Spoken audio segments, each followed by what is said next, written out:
টাকা এমন একটা জিনিস যেটা পাওয়ার জন্য মানুষ নিজের জীবনটা উজাড় করে দেয়।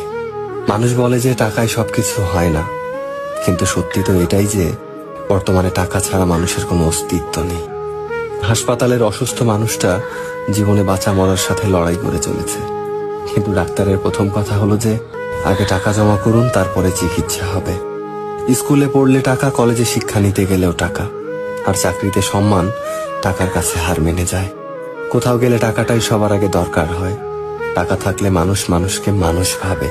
টাকা ছাড়া মানুষটা যতই সৎ সহজ ভালো মানুষ হোক না কেন, সমাজ সে মানুষটাকে অবহেলা করতে শুরু করে।